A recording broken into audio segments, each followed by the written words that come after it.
Es más, el nombre te lo dice, tragoid, chivo, sátiro. Y ode, canto, tragedia, viene de tragoides, canto del chivo a cantor. No era difícil, ¿ah?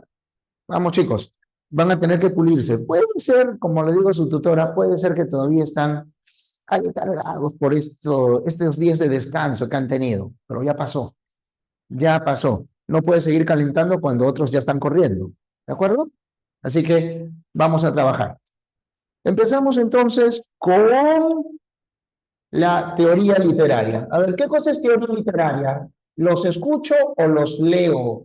Ustedes depende cómo contestan. A ver, ¿qué es teoría literaria?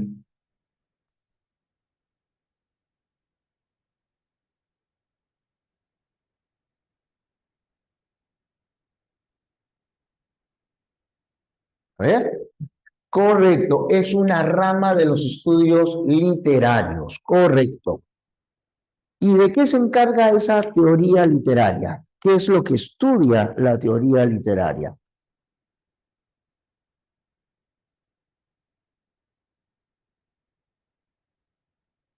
Vamos a recordarlo juntos.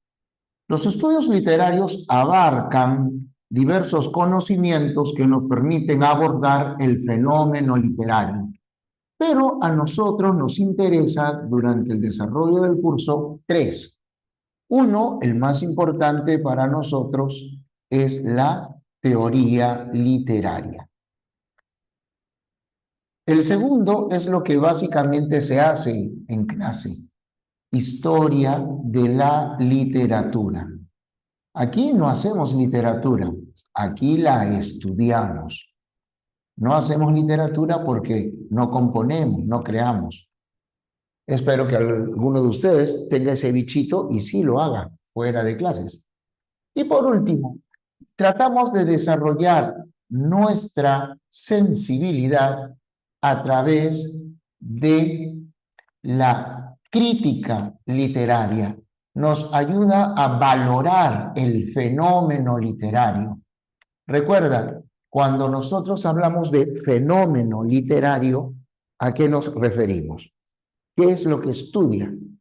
Puede ser un movimiento literario, una escuela literaria, una generación, puede ser una obra, no, puede ser una técnica, etcétera.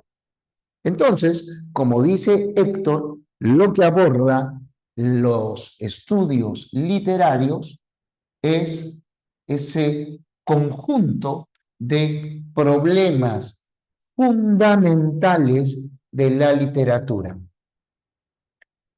Entre ellos, uno de los que no va a tener respuesta es el de ¿qué es literatura? ¿Por qué? ¿Por qué no va a tener respuesta? Porque la literatura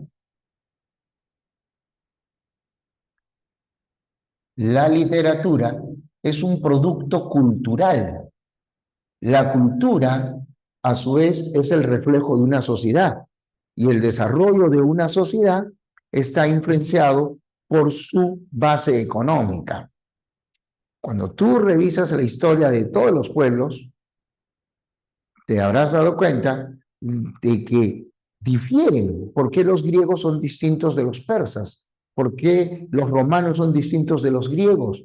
Cualquiera de ellos diferente de los egipcios o de los cartagineses.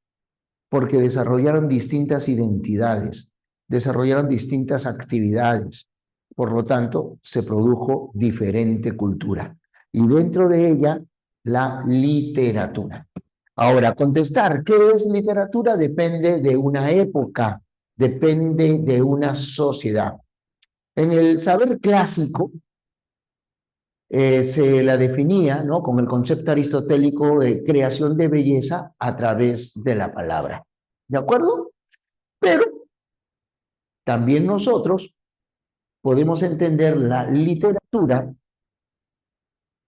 como una expresión cultural que hace uso de la palabra y que refleja las relaciones sociales dentro de una comunidad.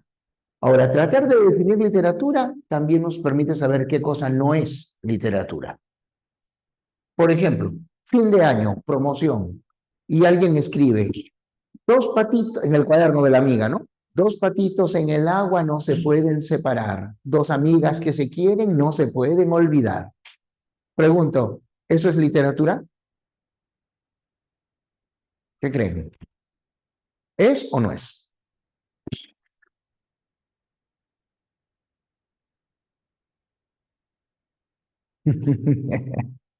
No, chicos, eso no es literatura, eso es solamente versificación.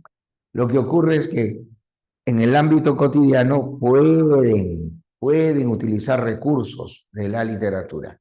Por ejemplo, un político que fue muy aclamado porque era un discursiador fantástico fue Alan García. En uno de sus discursos más célebres, él empieza diciendo, ¿qué es la vida? Un frenesí, una ilusión. Dice, ¿cómo habla Alan García?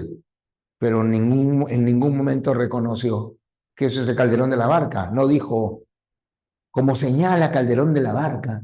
No, para nada. Muchos políticos dicen, como dijo nuestro gran bate César Vallejo, hay hermanos, muchísimo que hacer. Pero ninguno de esos políticos te dice que es parte, es el verso final de su poema Los Nueve Monstruos. ¿Mm? Entonces, hay ciertos límites. Comparto tu opinión, Miluska. Engañaba bonito. Engañaba más que tu ex, dice. Ok. Entonces, chicos, además de la respuesta a qué es la literatura, también cómo clasificamos las obras.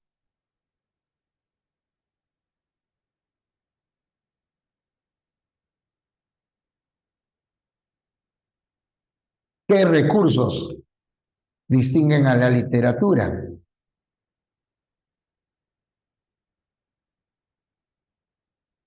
¿Cuál es el objeto de la literatura? Etcétera. Todas esas respuestas. Esta de aquí, de hecho, es la parte más abstracta del curso y por eso también para algunos es la parte aburrida. Sin embargo, es necesario que ustedes dominen ciertos conocimientos generales, porque eso les va a servir para todas las obras. Y esos conocimientos generales son los que vamos a recordar. Fíjate, que tú domines estos conocimientos generales es como que sepas utilizar correctamente el tenedor y el cuchillo y luego cada obra va a ser como el plato que te sirvan en un festín. Tú decides, comes con gusto, con elegancia, con precisión o comes como un salvaje con las manos. Empecemos entonces con el concepto de géneros. A ver, ¿quién me dice qué es un género literario? ¿Qué es un género literario?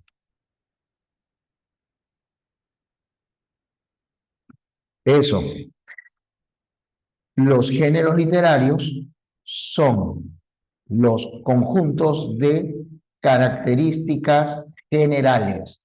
Género, generales. Características generales. Y nosotros tenemos tres géneros que son clásicos.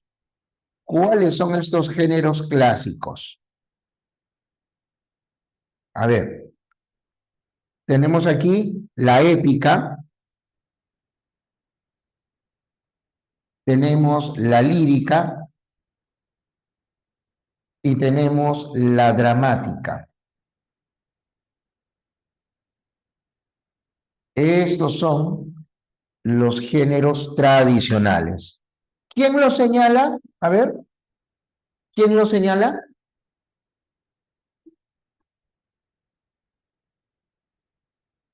Aristóteles, correcto. Y eso es porque la literatura en un primer momento, tiene la dimensión mágica del mito.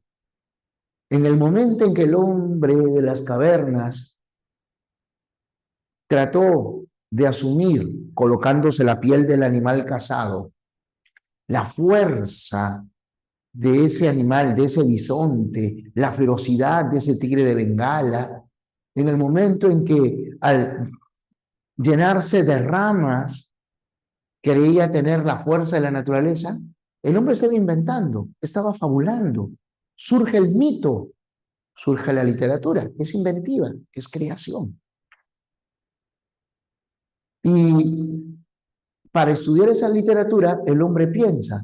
Así que en sus inicios, la teoría literaria estuvo asociada a la filosofía. Es por eso que quien va a señalar estos géneros es Aristóteles. Y lo hace en su obra poética. ¿Ah? Aristóteles, ahí está. Luego, estos géneros se van a dividir en especies. Fíjense, ¿qué cosa es una especie literaria?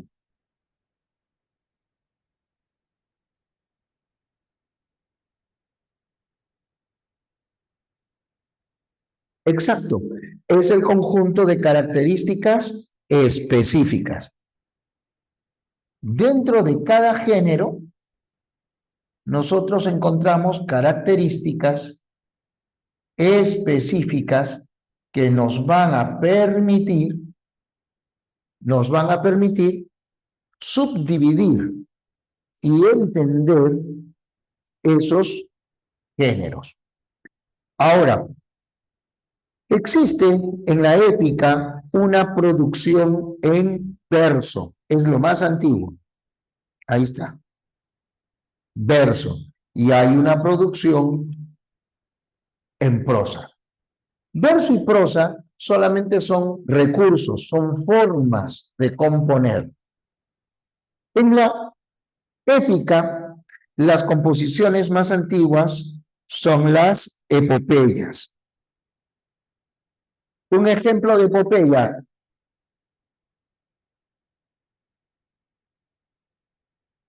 claro, el Gilgamesh, la Ilíada, la Odisea. Las epopeyas se caracterizan, entonces, recuerden a esas obras, las epopeyas se caracterizan porque tienen protagonismo de un héroe, el cual desarrolla hazañas sobrehumanas en un mundo mítico. Luego, en la Edad Media, surgió el cantar de gesta.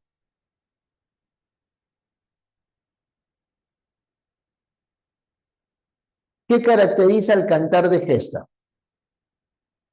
A ver, ejemplos. Correcto, Eliana. El mío sí. Otro.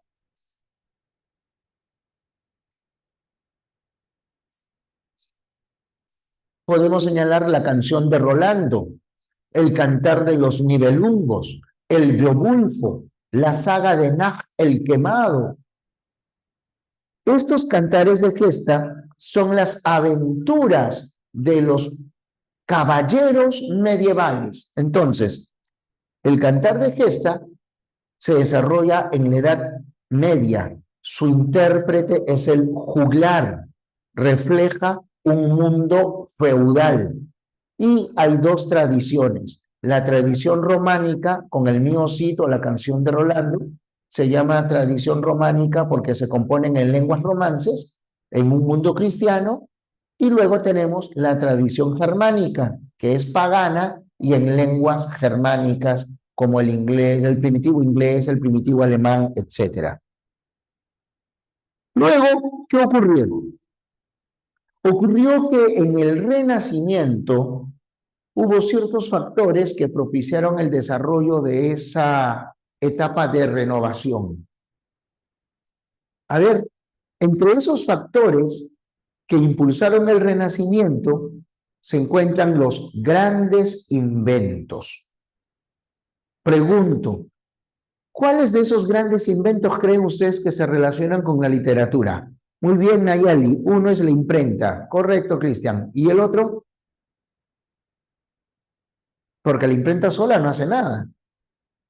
¿Qué falta? ¿Qué otro gran invento? ¿Ah? A ver, ¿alguien se acuerda? Eso, el papel. Así es, el papel. El papel y la imprenta permitieron abaratar el costo de los libros. Ya no había que esperar al poeta, al juglar, para escucharlo recitar. Comprabas tu libro y te lo llevabas a casa. Y lo podías leer donde quisieras, cuando quisieras, cuantas veces quisieras. Y como es más fácil leer la prosa, así como el verso es más fácil de escuchar, es más fácil leer la prosa, entonces los cantares de gesta comenzaron a prosificarse y surgieron las novelas. Y así como surge la novela, se repotenció también el cuento. Sin embargo, hubo quienes extrañaban todavía la poesía y para ellos se desarrolló el poema épico. El poema épico, que es una forma culta del antiguo cantar de gesta. Poemas épicos como Jerusalén liberada, como Orlando Furioso, o aquí en Perú, La Cristiada de Diego de Ojeda, o sobre la conquista de Chile, La Araucana. Obras heroicas, pero en estilo culto. Pero ya el cambio se había dado. Y hoy por hoy, por eso, estas son las composiciones épicas que se han impuesto. ¿Qué es diferencia la novela del cuento? A ver, ¿qué diferencia la novela del cuento? Ese ese es uno de los caracteres distintivos. La novela tiene mayor extensión y el cuento es breve. ¿Por qué? Porque la novela apela a diversidad de recursos. Vargas Llosa dijo que la novela era el género más imperialista. ¿Por qué? Porque la novela toma recursos del cine, por ejemplo, la perspectiva múltiple o la narración atemporal, toma recursos de la lírica, ¿no? Como las figuras literarias, toma recursos de la dramática, como los diálogos entre los personajes, todo eso le ayuda a extenderse. Entonces, como es tan extensa, entonces tiene diversidad de recursos. En cambio, el cuento, y yo lo prefiero, el cuento requiere una concisión sintáctica y densidad semántica. O sea, en pocas palabras hay que contarlo todo. Jorge Luis Borges, recuerden, nunca escribió una novela porque no quiso. En el prólogo de Ficciones, ¿qué dice Borges? Tarea inútil y laboriosa, fatigar 500 páginas con la exposición oral de hechos que caben perfectamente en una docena de ellas. ¿No? ¿Para qué 500 páginas si con 12 son suficientes? Borges, uno de los maestros del cuento. Lo que sucede es que el cuento en aquellos años estaba restringido como para los niños, ¿no? Como para los niños. Por eso los cuentos de los hermanos Grimm o los de Charles Perrault. Exacto, hasta que llegó un monstruo, bueno, fueron varios en el romanticismo, como Edgar Allan Poe, luego Guy de Maupassant, más tarde Anatole France, Anton Chekhov, en el siglo XX, Borges, Julio Ramón Ribeiro, Doris Lessing, y así el cuento hoy goza también de gran prestigio. Otras especies, la leyenda, recuerda, vamos a estudiarla con Becker, la tradición, que vamos a estudiar con Ricardo Palma, etcétera. ¿Ya? Esas son las principales. Ahora, tratándose de la lírica, tenemos una composición de exaltación. ¿Cómo se llama esa composición de exaltación, correcto. Tenemos la oda, por ejemplo, a la vida retirada, la epopeya del morro. A pesar que se llama epopeya, es una oda, estilísticamente. Luego, tenemos una especie que transmite profundo dolor. A ver, claro, esa es la elegía. Elegía. Por ejemplo, las coplas por la muerte de su padre, de Jorge Manrique, o la canción Desesperada, de Pablo Neruda, o alguna de las composiciones melgarianas. Oh, su dolor porque Silvia lo ha choteado. Algunos autores buscaban no decir directamente lo que sentían. Entonces, como buscaban no decir directamente lo que sentían, plasmaban sus emociones en boca de pastores, a los que colocaban en un mundo idealizado. O sea, era un bosque precioso. Ni el bosque de los pitufos era tan bonito como el que describen en esas composiciones. Correcto, chicos. Estamos hablando de la égloga. Escribieron églogas autores como Virgilio, como el gran Garcilaso de la Vega. Y también hubo quienes exaltaron el amor en composiciones breves y ligeras, como el madrigal. Entonces, mira, aquí ya nos damos cuenta de algo. La épica relata las hazañas de otro, relata lo que hace otro. Entonces, en la épica hay esa idea de distanciamiento. Por eso se dice que la épica es objetiva. En cambio, aquí se está revelando el mundo íntimo, lo que siente el autor. Por eso la lírica es subjetiva. Y en la dramática lo que apreciamos es que se presenta una historia. Entonces, al presentarse la historia, es objetiva. Pero también se revelan los sentimientos, las pasiones de los personajes. Pero esos personajes son invención del autor. Así que lo que dice el personaje es también lo que piensa, siente el autor. Por lo tanto, la dramática es tanto objetiva como subjetiva. La especie más antigua es aquella en la que se presentan hechos luctuosos, hechos tristes, hechos desgraciados, y termina de una manera funesta, violenta. O sea, he dicho funesta, quiere decir mala suerte. Correcto, esa es la tragedia. ¿Qué culpa tiene el pobre Edipo de lo que hicieron sus ancestros? Pero él pagó el pato. ¿Qué culpa tienen Romeo y Julieta de las discordias entre sus familias? Pero ellos fueron los que pagaron las consecuencias. Por suerte, no solamente hay tragedia, también nos gusta reír. Se presentan hechos jocosos con desenlace feliz. Comedia, así es, la comedia. Como Las nubes de Aristófanes, La fierecía domada de Shakespeare, El avaro de Molière, y ustedes han estudiado una de Manuel Asensio Segura, Ñacatita, ¿no es cierto? Risas. Pero la vida no es solo llanto ni solo risa. Hay una especie que refleja esa combinación de sucesos. Y la gran diferencia es que si termina de forma triste, no es por la mala suerte que hay en la tragedia, sino por las acciones negativas de los personajes. Y si hay felicidad, no es también por la buena suerte de los personajes, como en la comedia, sino por la decisión de sus personajes, por sus acciones. Se parece más a la vida, ¿no?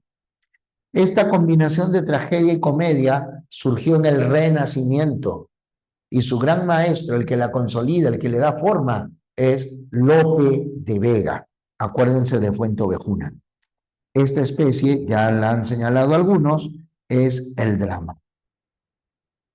¿Hay otras especies? Sí, hay especies menores como el sainete, que es jocoso y ligero, o incluso algunas composiciones que se acompañan de música, como la ópera, como la zarzuela. Esas son entonces las principales especies. ¿Alguna pregunta hasta aquí, chicos? ¿Alguna duda?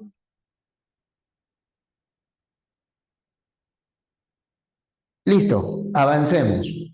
Hablemos ahora de las principales figuras. Son muchísimas. El gran poeta peruano Alberto Hidalgo realizó un estudio solo sobre la metáfora y encontró 100 clases de metáfora. Entonces ya con eso te haces una idea. Pero nosotros, modestamente, solo vamos a recordar las principales. Recuerda, las figuras literarias son recursos estilísticos que nos van a permitir embellecer la expresión. Es decir, son recursos estilísticos que nos permiten desarrollar el llamado lenguaje, que no es el lenguaje, pero así se le dice, el llamado lenguaje literario, ¿no? La expresión literaria. ¿Cuáles son estas figuras? Podemos mencionar el hipérbaton. Recuerda, el hipérbaton significa desorden, ¿ya? Desorden sintáctico. Por ejemplo, si Becker hubiese escrito, las golondrinas oscuras volverán a colgar sus nidos en tu balcón, el profe de lenguaje le ponía 20. Es una oración bien construida. Sujeto, las golondrinas oscuras. Perífrasis verbal, el núcleo del predicado, volverán a colgar. Sus nidos, el objeto directo, porque este es un verbo transitivo. Y en tu balcón, el circunstancial. 20. Pero nadie hubiera dicho que era poeta. Entonces, lo que hace Becker es desordenar las palabras para darle ritmo. ¿Y cómo se hace? Los que son rockeros saben que el ritmo lo marca la batería. Los salseros, la salsa con los timbales. Los que han sido escolta, los que han desfilado, ¿se acuerdan? Pie izquierdo coincide con el bombo. ¡Bum! ¡Bum! Así marcabas el ritmo, ¿no es cierto? Así como la percusión marca el ritmo en la música, en la palabra es el acento. Si distribuimos, si ordenamos bien los acentos, se crea esa cadencia, se crea ese ritmo. Entonces, en lugar de volverán las golondrinas oscuras, en lugar de las golondrinas oscuras volverán a colgar sus nidos en tu balcón, Becker escribe, volverán las oscuras golondrinas en tu balcón sus nidos a colgar. Y el efecto es distinto, ¿no es cierto? Para eso sirve el hipérbaton, o para hacer que coincidan los sonidos finales cuando se busca rima. Luego tenemos la hipérbole. La hipérbole es la exageración, pero no una exageración cualquiera. Es una exageración desmesurada. Es una exageración de exageraciones. La hipérbole es muy usada en las obras cómicas. Por ejemplo, cuando dice, tengo una tía tan gorda que para saludarla por Año Nuevo empiezo a abrazarla en Navidad. Exageración. Oye, es tan flaco que limpia mangueras por dentro. Exageración. ¿Mm? O, compadre, esto ya hace tanto frío que estornudo y se forma una estalactita ahí en mi nariz. Exageración. Otros que son muy exagerados son los enamorados. ¿Mm? Por ejemplo, cuando Salaberry escribe, hoy nos apartan los profundos senos de dos inmensidades que has querido, y es más hondo y profundo tu olvido que el abismo del mar.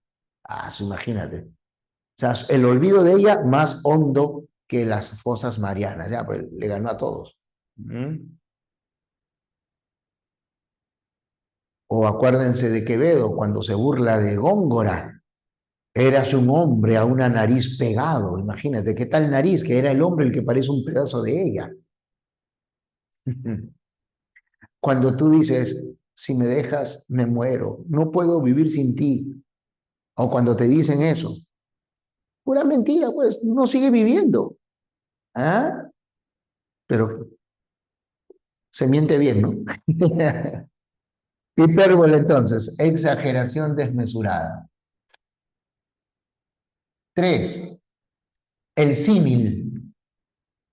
¿Qué cosa es el símil? Esa figura que no supieron reconocer. Exacto. El símil es una comparación. Es una comparación directa. Y como es una comparación directa, se vale de ciertos nexos. ¿Cómo? ¿Cuál? Tal cual. ¿Cuál palomas que en bandada regresan al vergel? Así regresan los niños al colegio. Y el verso cae al alma como al pasto el rocío. Símil.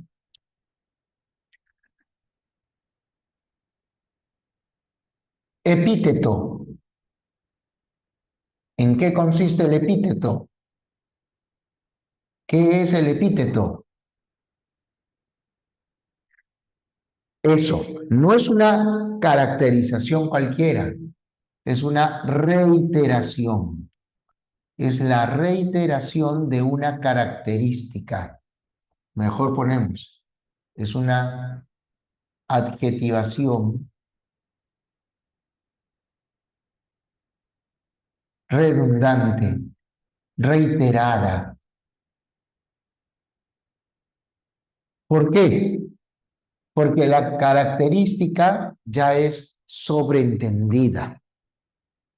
Es obvio, como cuando dices ardiente fuego, el ardiente fuego de tu amor. Bueno, si no estuviera ardiendo no sería fuego. En esta oscura noche, a menos que estés en el polo, ¿no? Pero las noches son oscuras. Un frío invierno, el verde pasto, es precisamente eso. Se indica una cualidad que es inherente, una cualidad inherente, una cualidad que es propia. Así es, la blanca nieve de sus manos.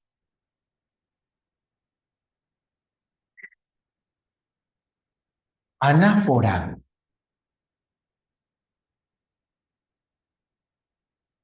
La anáfora, ¿qué cosa es? Repetición, correcto. Es la repetición, pero aquí hay que precisar. Repetición, ¿ya? Al inicio, la repetición al inicio de los versos, porque a veces también se repite al final.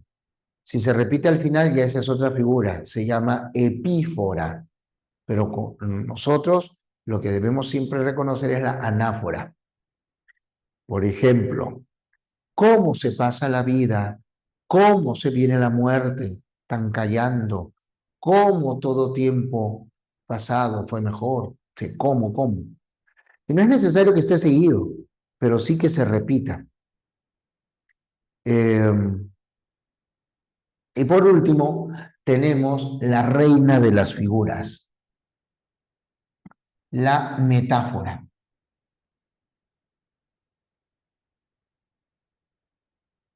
¿Qué es la metáfora?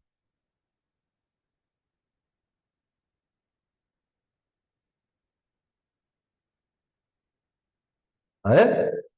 Claro, la metáfora es una sustitución. Y en esta sustitución podemos establecer dos clases.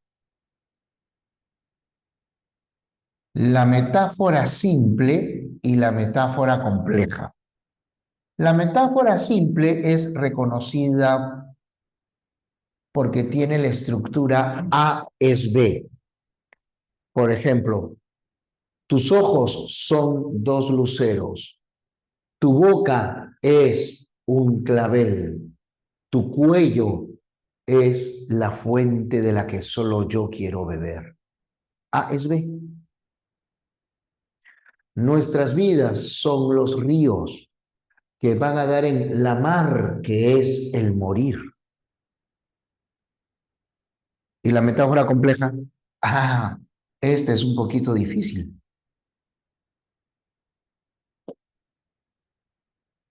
Algo es B, algo es B. Tú tienes que saber a qué se refiere ese B. Lo dilucidas a partir del contexto. ¿Qué quiso decir el poeta? Por ejemplo, cuando Góngora escribe en Soledades, era del año la estación florida. Esa está fácil. Era del año la estación florida.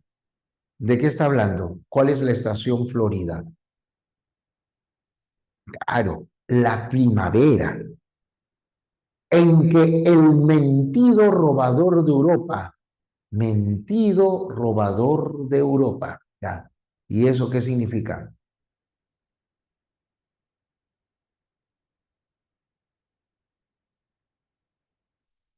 Esa no estuvo tan fácil. Ahí se requiere un poco de conocimiento de mitología. Mentido robador de Europa se refiere a Zeus, pero ¿por qué especifica mentido? Porque Zeus, para acercarse a la ninfa Europa y poder robársela, tomó la forma de un toro. Entonces, Góngora escribe, era del año la estación florida, en que el mentido robador de Europa, media luna las astas sobre su frente, el sol todos los rayos de su pelo, luciente honor del cielo. Entonces, está hablando de un toro, pero es un toro que está en el cielo. Entonces, con mentido robador de Europa, luciente honor del cielo, está refiriéndose a la constelación y signo zodiacal de Tauro. Más complejo, ¿no? Más complejo. Aunque hay otras que, siendo igualmente complejas, son más fáciles de ver. Por ejemplo, en Preciosa y el aire, García Lorca cuenta un intento de seducción. Preciosa es una gitanita que su luna de pergamino preciosa tocando viene, o sea, su pandereta. Al verla se ha levantado el viento que nunca duerme. San Cristóbal, un desnudo, sátiro de lenguas celestes, mira a la niña tocando una dulce gaita ausente. ¿Por qué lo de la gaita? Porque él es el viento. ¿Y por qué gaita? Por la forma fálica de ese instrumento. Es la bolsa en la que está el aire y luego la larga trompeta. Niña, levanta tu vestido para verte. Abren mis dedos antiguos la rosa azul de tu vientre. Ya se imaginan cuál es la rosa azul, ¿no es cierto? Él hace alusión al sexo de ella, la ve como mujer. Menos mal que ella no aceptó. Preciosa, tira el pandero y corre sin detenerse. El viento hombrón la persigue con una espada caliente. Y ya te imaginas también cuál es la espada caliente, ¿no es cierto?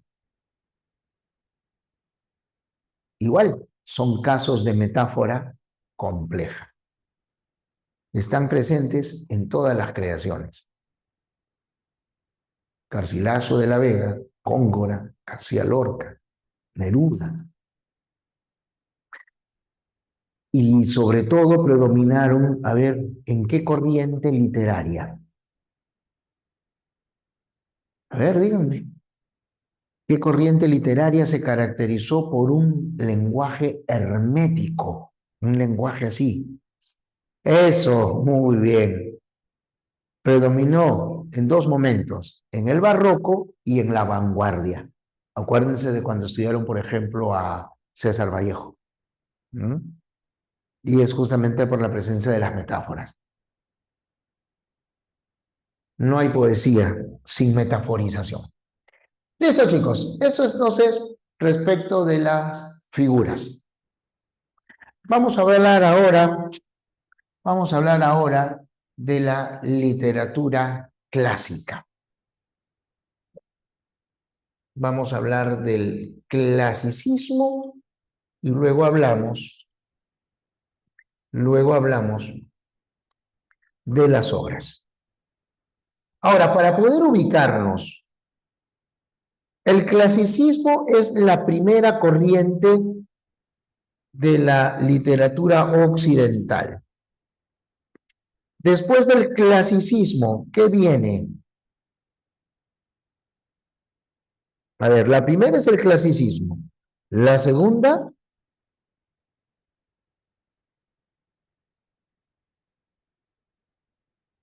correcto, Julio. La segunda es el medievalismo. La tercera,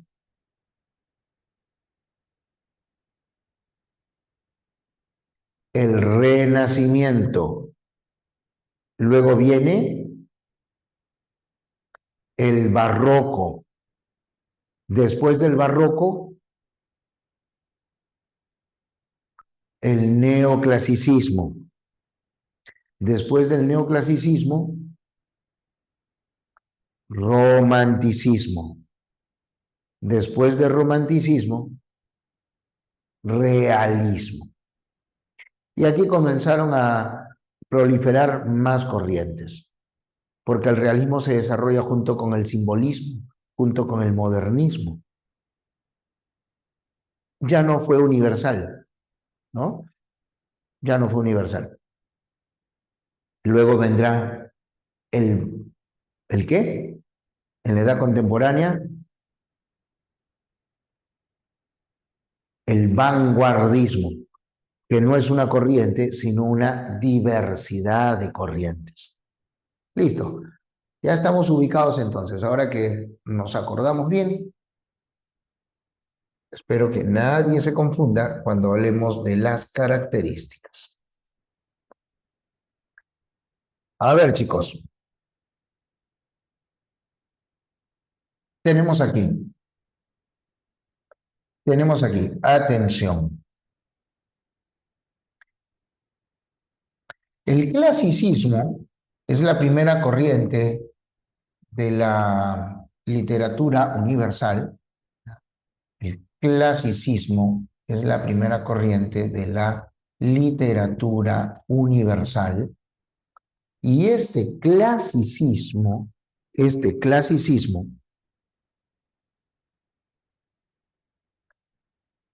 tiene dos focos de irradiación. ¿Ya? Entonces, acá anotamos primera corriente de la literatura occidental.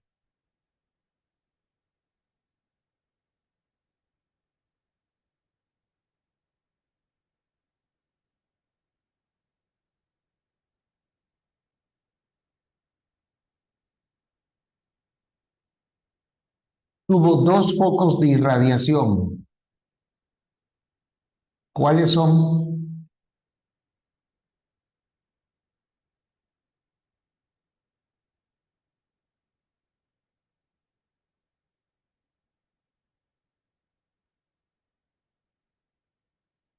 Grecia y Roma, dos lugares, pero a nosotros nos interesa sobre todo Grecia. ¿Por qué? Nos interesa Grecia porque fue la primera. Los romanos, como en muchos otros aspectos de su cultura, también se inspiraron en los griegos. Así que nos interesa sobre todo el clasicismo griego.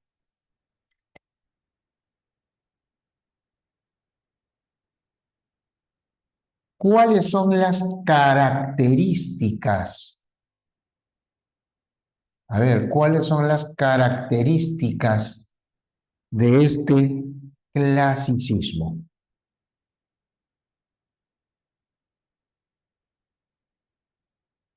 Sí, el antropocentrismo es una de ellas, pero hay otra que es principal y es la que ha mencionado Héctor. Es,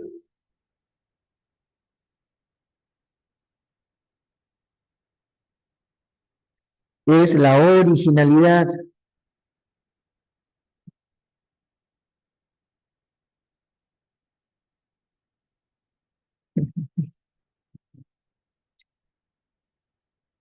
La originalidad, porque el clasicismo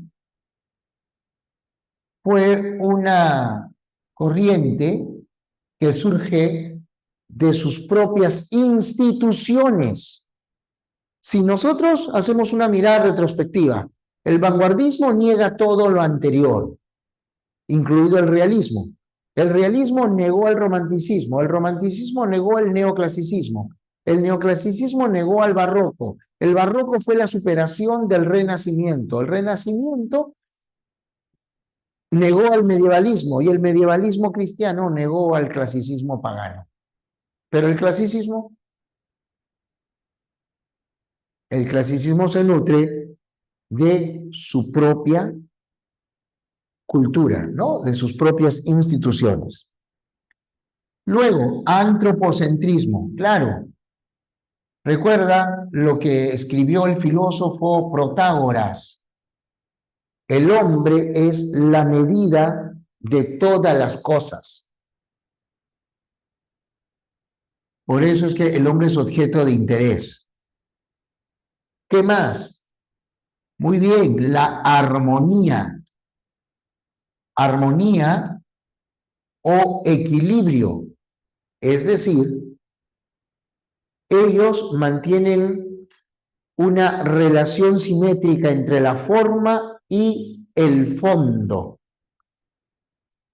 Por eso en el teatro nunca se representan escenas violentas, porque eso hubiese sido romper la armonía.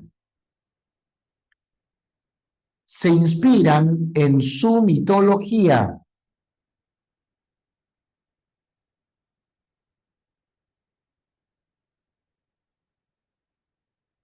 Se inspiran en su mitología.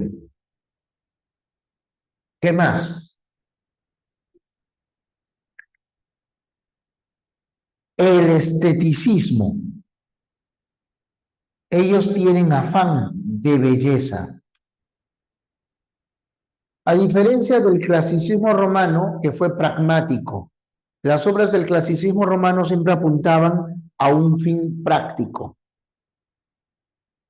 Fatalismo,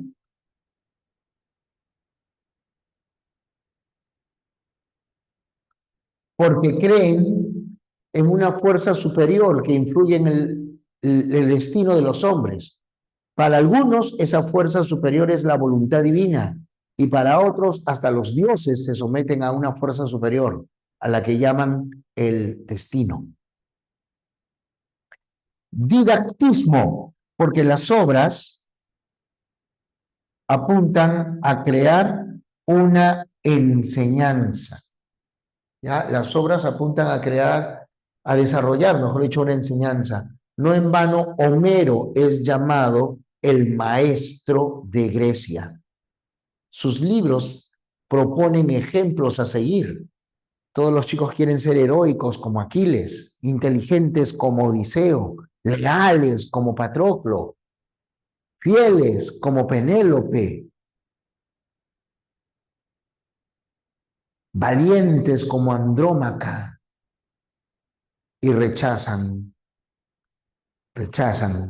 a los que son crueles como Diomedes, a los altaneros como Agamenón o a las mujeres pérfidas como Helena.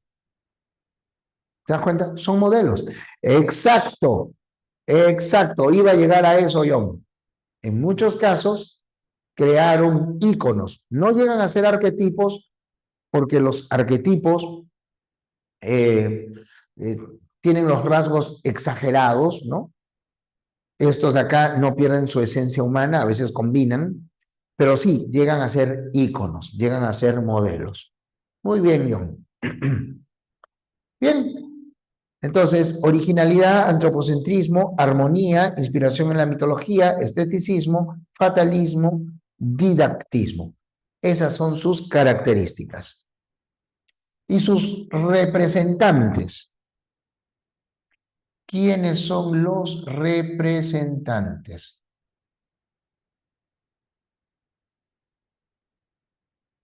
Estos representantes, vamos a ver, primero en la épica. Aquí tenemos a Hesiodo, el autor de la Teogonía, y por supuesto al más grande de todos, Homero. Luego en la lírica, que no estudiamos, recuerda al autor de los Epinicios, las odas en homenaje a los vencedores de los Juegos Olímpicos, de los Juegos Nemeos, ¿no?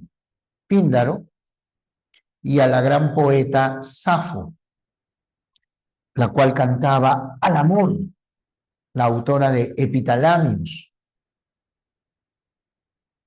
Y en la dramática, las figuras principales son Esquilo, Sófocles y el poco estudiado, lástima, a mí me encanta, Eurípides. ¿Ya? Esa es entonces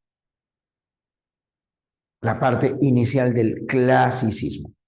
Bien, vamos a tomarle una foto para borrar y luego seguimos. Si alguien puede tomar captura de pantalla, mejor todavía.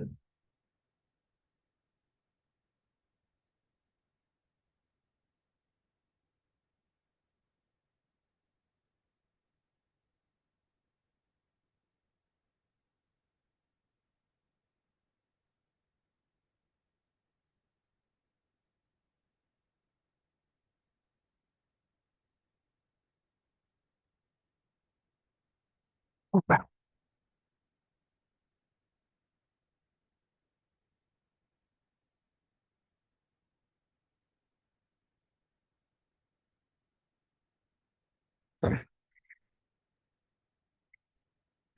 ya luego se le mando a su tutora.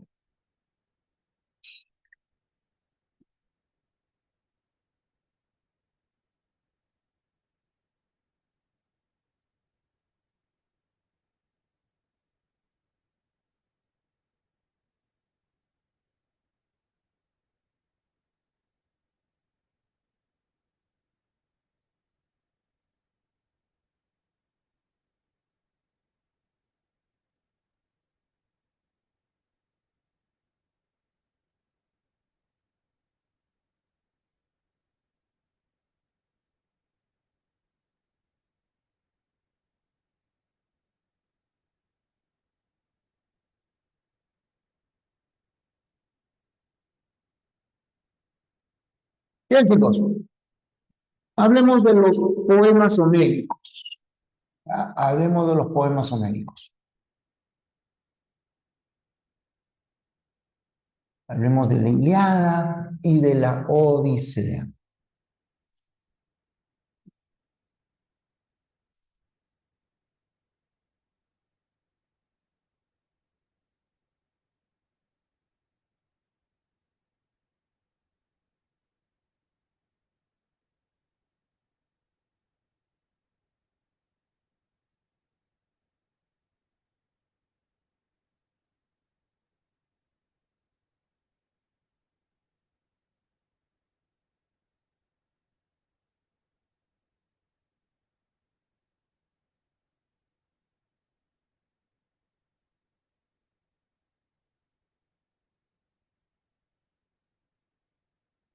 Oye, a ver.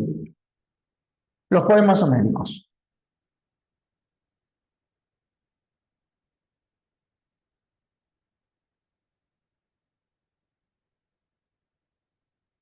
¿Qué tienen en común? Cada uno se divide en 24 cantos. Al principio, Homero, que era un Aeda, compone unos cantos nucleares, la Aquileida y el Nostoi, y esas composiciones se mezclaron con las de otros Aedas y rapsodas, ¿no? Entonces, llegó el momento en que no se sabía qué era homérico y qué cosa no. Así que primero Solón, luego Pisístrato, fomentaron la depuración de las obras y quienes les dan forma definitiva son dos gramáticos de la Biblioteca de Alejandría, que tomaron como referencia las letras del alfabeto griego y dividieron entonces cada poema en 24 cantos. Se trata de epopeyas de carácter heroico. Hay una epopeya religiosa que lástima ya no se estudia, la Divina Comedia. Estas epopeyas reflejan la llamada edad heroica de Grecia. Recuerda que 2000 años antes de Cristo, o sea, durante el segundo milenio, se produjeron invasiones por toda, desplazamientos de pueblos, ¿no? Desplazamientos de pueblos, migraciones por todo el mundo conocido entonces. Y a la península de los Balcanes llegaron 4 pueblos que estaban hermanados. Son los aqueos, los jonios, los dorios y los eolios. Entonces, a ese proceso de invasión, de enfrentamiento con los pueblos primitivos y de asentamiento de estos que en común se llamaban helenos, que se establecen en los Balcanes y colonizan el Mediterráneo, a este proceso se lo llama edad heroica, este periodo se lo llama edad heroica de Grecia. ¿Ya? Y eso es lo que van a propiciar los poemas homéricos. Las figuras recurrentes. ¿Cuáles son las figuras recurrentes? Una de ellas es el epíteto perifrástico. Esta es la que más se usa. Epíteto perifrástico. Pregunto, ¿a quién llaman el de los pies ligeros?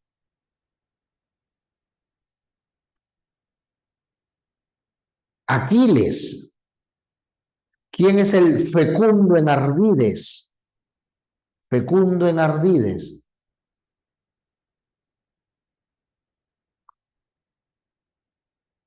Odiseo.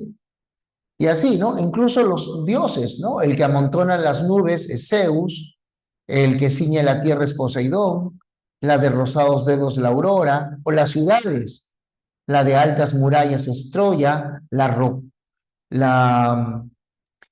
más dorada es Micenas, etc. Pero también hay símiles complejos.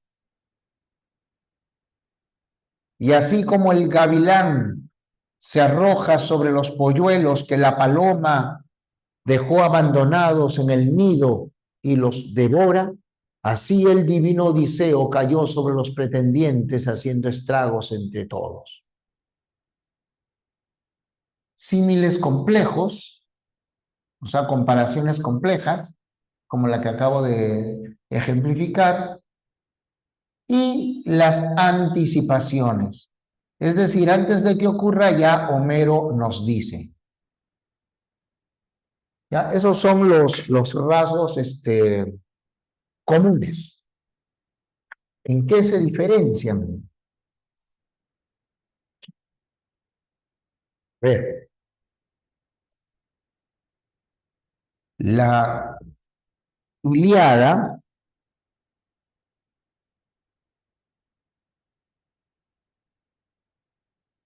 la Odisea. La Ilíada es el poema de la guerra, mientras que la Odisea es el poema de la paz. La Ilíada es una obra de la juventud de Homero y la Odisea es una obra de la madurez. La narración es lineal. En cambio aquí, la narración es cíclica.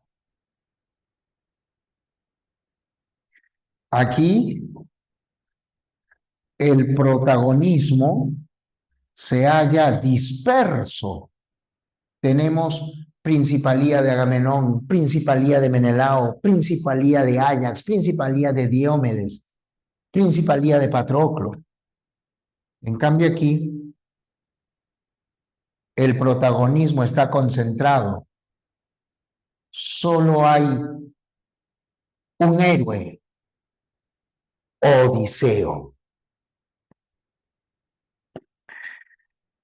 La concepción de vida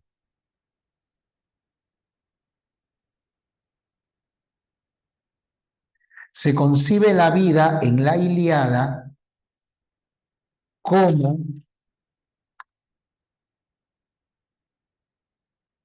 una lucha constante, ¿ya? Como una lucha constante. Es un tema que también recoge Eburen en Los Reyes Rojos, acuérdense. Entonces se concibe la vida como una lucha constante que permite al hombre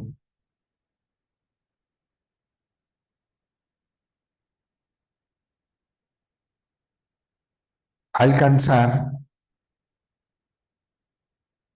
su mayor dignidad. El hombre que renuncia a esa lucha, entonces no es digno, no se realiza. Y en la Odisea, la concepción de vida es la de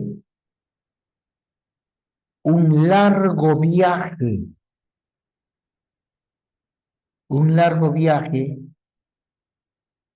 lleno de vicisitudes, o sea, lleno de peligros, lleno de problemas.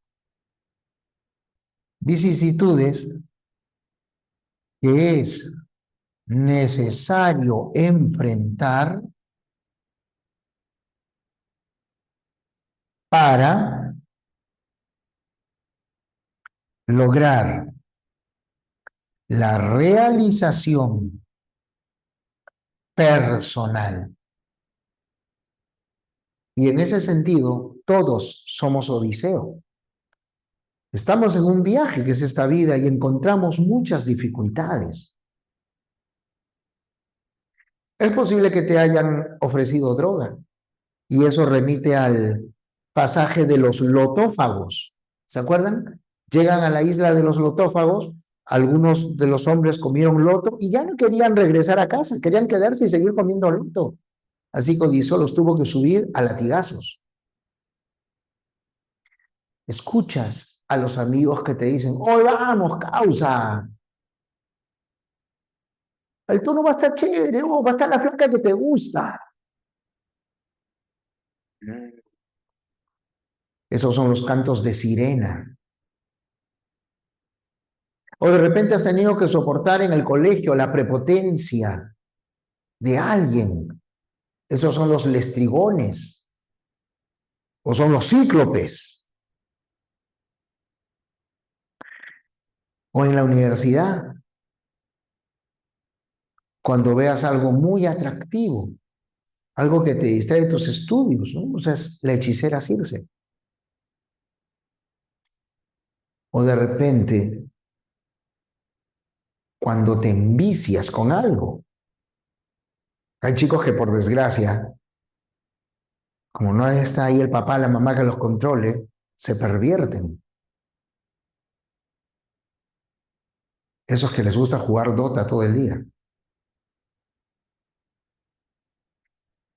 Han dejado que la hechicera Circe los convierta en puercos. En su vida laboral tendrán que luchar contra varios. Como Odiseo tuvo que luchar contra las múltiples cabezas de Escila. Y puedes caer en tentaciones que te alejen de tu objetivo, como cayeron en sus tentaciones los hombres de Odiseo, que devoraron las vacas sagradas del dios Sol, y por eso Zeus los castigó y destruyó la nave en la que embarcaron, y solo se salvó Odiseo, que llegó así a Ogygia. Y aquí, aunque parezca mentira, puede estar lo más peligroso. 7 años pasó en la isla de Ogygia, prisionero de Calipso. Chicos, cuidado con malacostumbrarse a un trabajo en el que no pueden progresar. Si ves mejores oportunidades, ten el valor de armar tu balsa y saltar al agua. Claro, ella lo quería, igual que las empresas quieren a un trabajador bueno. Pero entonces, si quieren un buen trabajador, que paguen. Si nosotros no eliminamos esa política del cholo barato, nos van a seguir explotando. Para el empresario, si tú le trabajas gratis, mejor para él.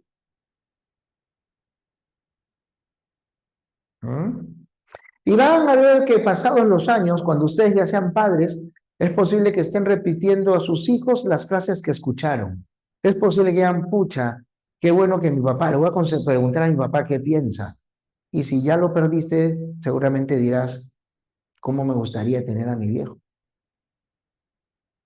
Y cuando tú repitas lo mismo que te han dicho a ti, o de repente te acuerdas de algún profe y se lo digas a tu hijo, dirás, oh, yo estoy viejo. No, no estás viejo. Eres Odiseo que ha regresado a casa. ¿Mm? Has madurado. Porque este largo viaje no es otra cosa, sino la maduración. Todos aprendemos, todos crecemos. Tema central.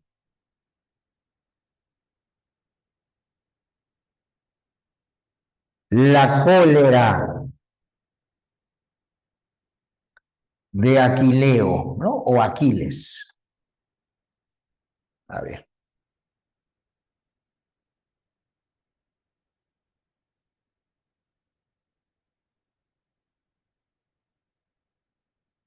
Y aquí el tema,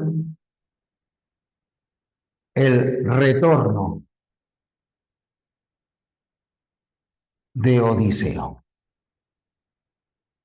A mí me encanta Odiseo. Es un héroe moderno, porque es como tú o como yo.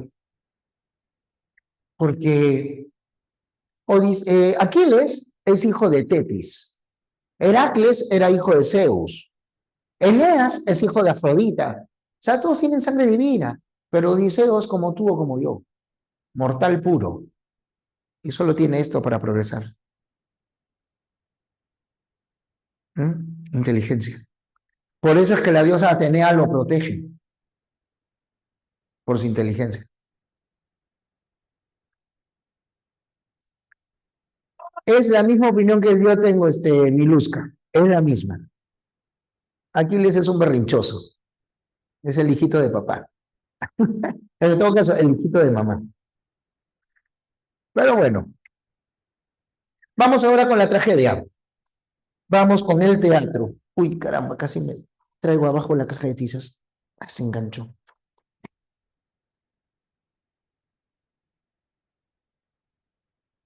Vamos con el teatro.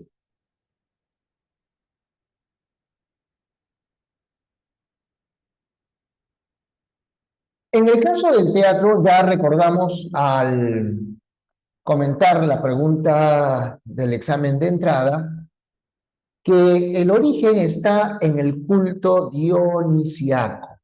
¿Ah? El origen está en el culto dionisiaco.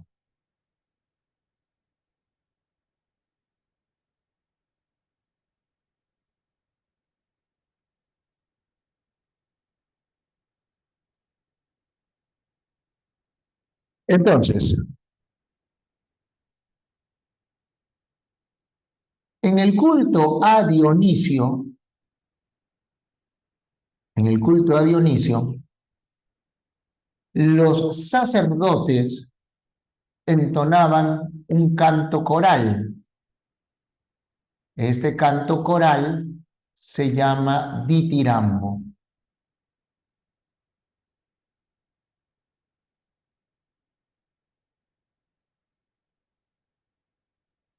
Y danza, hay una danza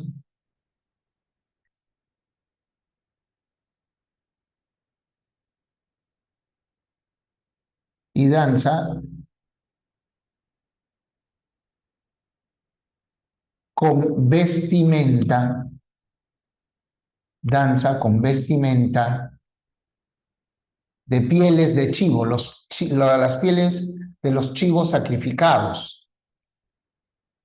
Y esa danza se llama satirión. Con el tiempo, en el siglo VII antes de Cristo, ¿qué ocurrió? Tespis se aparta del coro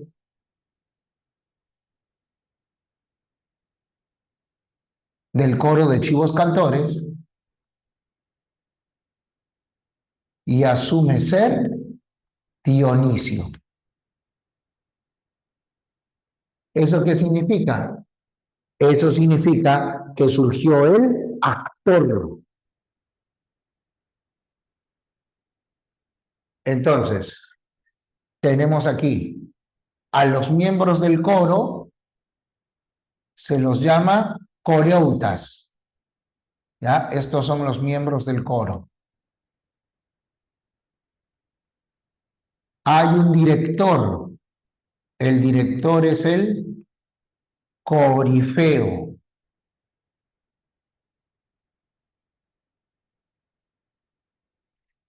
Hay un ciudadano que paga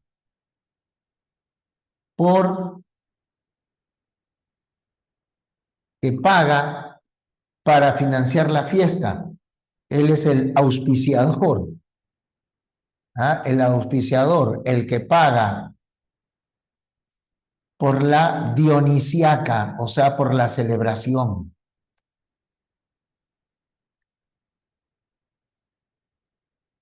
El actor, ¿qué significa? El que responde. ¿Por qué el que responde? Porque este de aquí es el que dialoga. ¿Y con quién dialoga? Dialoga con el coro y más adelante con otros actores. Al principio solo era un actor, pero luego Esquilo introduce el segundo actor y Sófocles introduce el tercer actor. De esa manera, con Sófocles con Esquilo y luego con Sófocles más aún, se consolida la parte dialogada. Las partes dialogadas se llaman episodios y transcurren en la parte del teatro que se conoce como escenario. Las participaciones del coro se llaman estásimos y ocurren en la parte que se conoce como orquesta.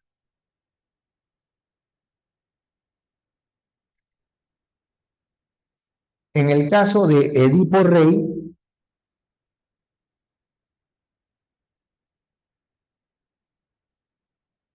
hay variada simbología. Por ejemplo, Edipo es el chivo expiatorio. Este chivo que en el culto primitivo se sacrificaba, ahora ese papel es el de Edipo. ¿Por qué? Porque Edipo sufrirá un castigo, el destierro, para que de esa manera acabe la peste en Tebas. La ceguera de Edipo simboliza la adquisición de sabiduría.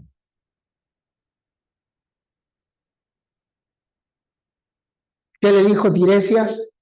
Ay de ti, que pudiendo ver, miras menos que yo, mientras que yo, siendo ciego, veo donde tú no llegas. Porque Tiresias era el vidente. Entonces, Edipo, la ceguera de Edipo, ¿no? Y recuerda que su dimensión heroica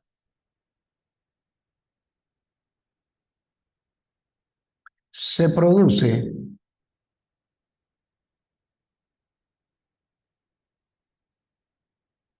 porque enfrenta su destino.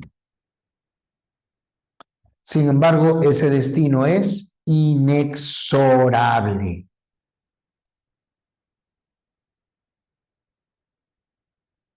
El destino es inexorable. ¿Qué es el gran tema?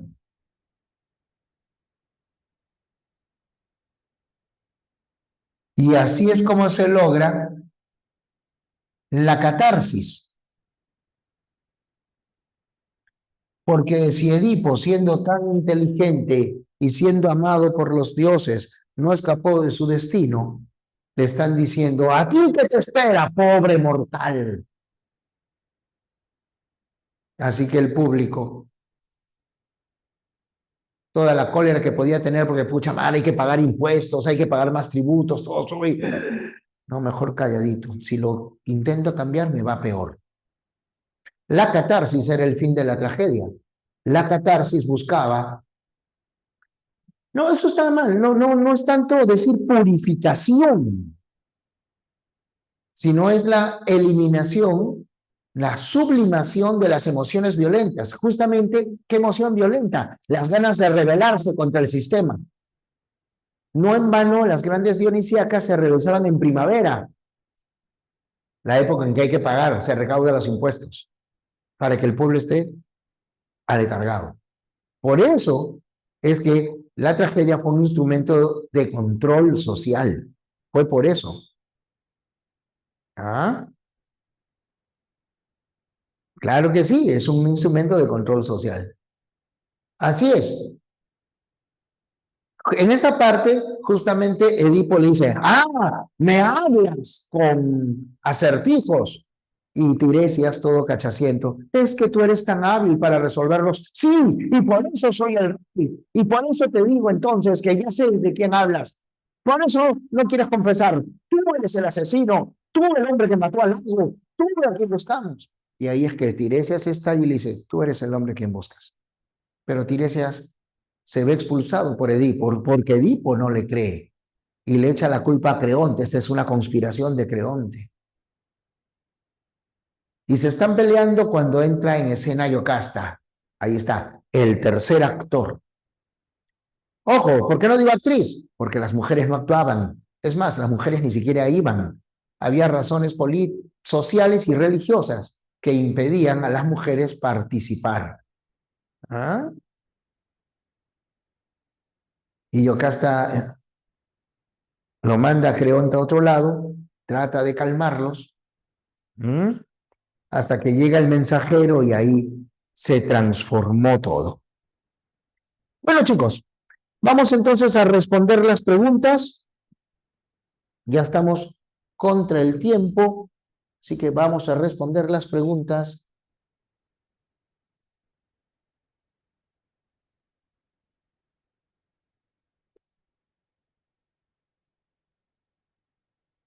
Ok, número uno. Así es, los varones hacían todos los personajes. Por eso eran las máscaras. Y por eso también había ciertos vestidos, ¿no? Por ejemplo, el manto trágico, ¿se acuerdan? Creonte le pone el manto a Edipo y le dice, mañana decidirán los ancianos. Recuerda que ni siquiera cuando eras rey eras siempre obedecido. Y abrazándolo se lo lleva. ¿Por qué le pone el manto? Ese es el manto trágico, símbolo de la fatalidad que se abate sobre el protagonista de la obra. A ver, número uno.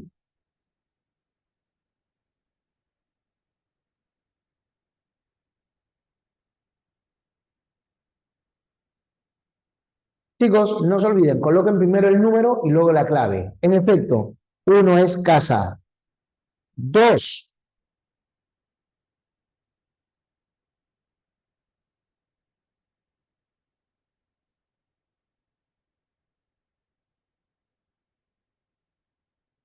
avión, correcto. Dos es avión.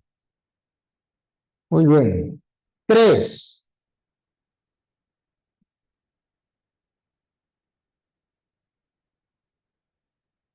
no, no es enano, es beso. ¿Por qué? Yo también me confundí al inicio, pero fíjate, dice acá, rasgos particulares del género lírico y la presencia de versos de diferente medida se puede encontrar también en el género épico, ¿no? En la pizarra anterior vimos que había composiciones en verso y en prosa, pero como acá dicen particulares, creo que no está bien el empleo del término, debió haber dicho exclusivos, pero bueno, esa es la idea. Entonces, respuesta, beso. Cuatro,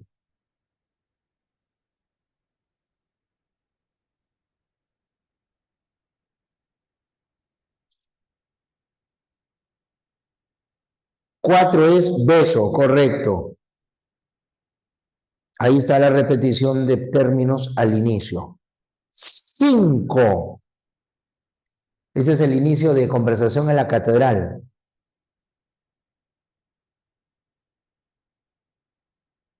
Esto no es un monólogo, esta es la descripción. Y si hay descripción, enano, exacto, enano.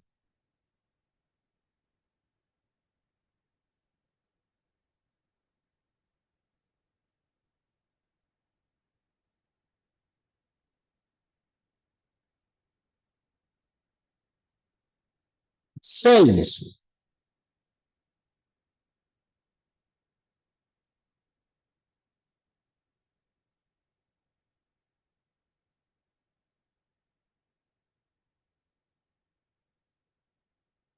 el hombre puede llorar hasta consumirse, hasta desaparecer.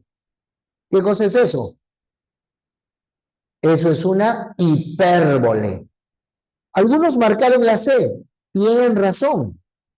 También hay, porque fíjate, con una música de estas, ese es un circunstancial, luego viene el sujeto y puede llorar el verbo, pero tienes que marcar la figura predominante y la figura predominante es la hipérbole. Siete,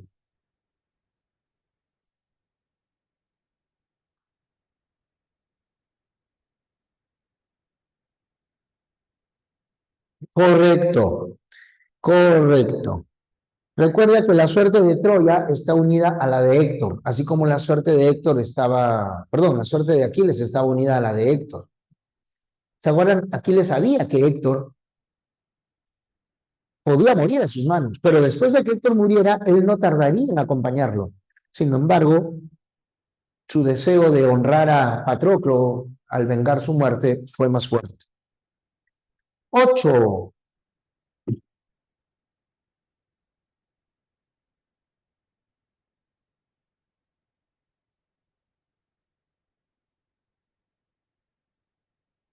Sobre las obras de la épica griega, dice sobre las obras de la épica griega.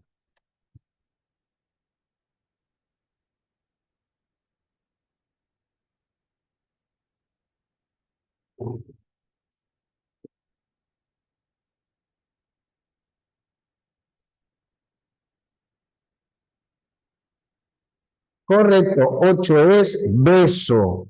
8 es beso. 9.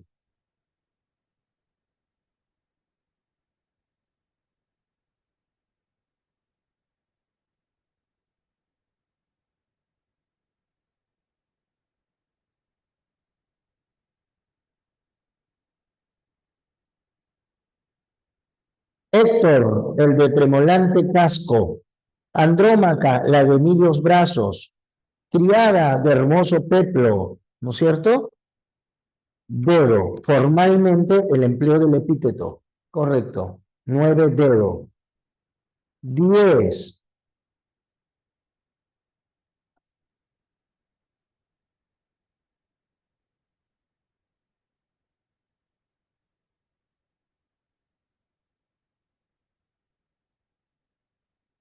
Diez es avión, así es, porque están hablando de la Odisea.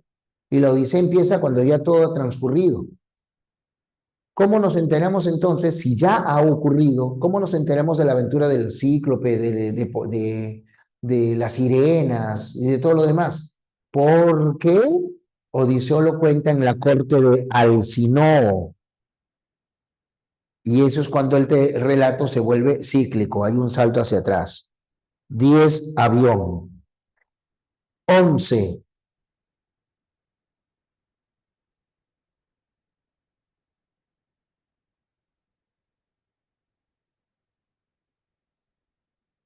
No, mira ahí, la vida planteada como una lucha constante es de la Ilíada, no es de la Odisea.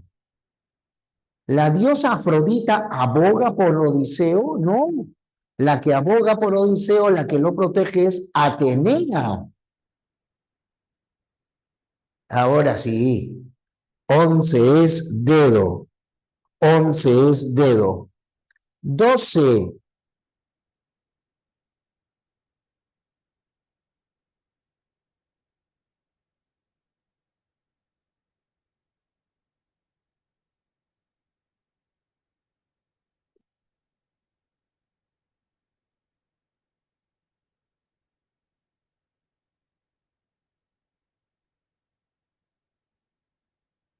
Creo que con 1 y 3 no hay duda, ¿no? 1 y 3 no hay duda.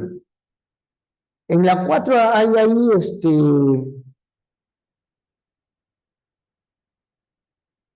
a ver,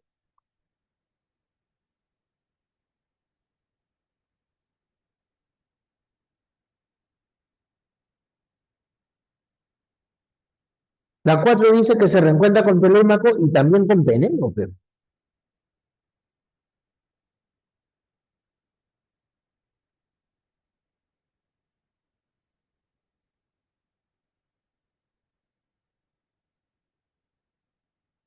Solamente dedo, 1 y 3. 1 y 3. Claro, según el fragmento solo es 1 y 3. 13.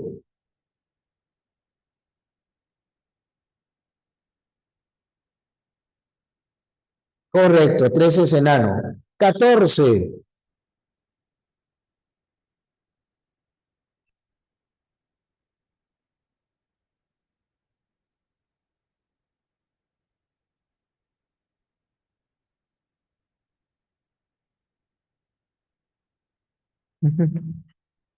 14 es, a ver, dice, eso es lo que le dice al pueblo. Y la solución fue enviar a Creonte a consultar el oráculo. 14 es beso. 14 es beso. 15, Javier,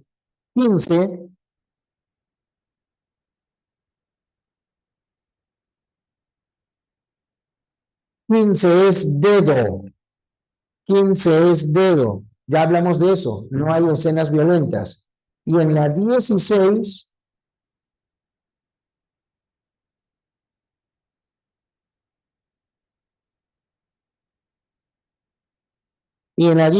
es enano. ¿Ya? 16 enano. Listo, chicos. Entonces, me dice que más tarde, ¿no? Nos encontramos más tarde entonces para el curso de lenguaje. Gracias por su atención, chicos. Nos vemos. Chao, chao.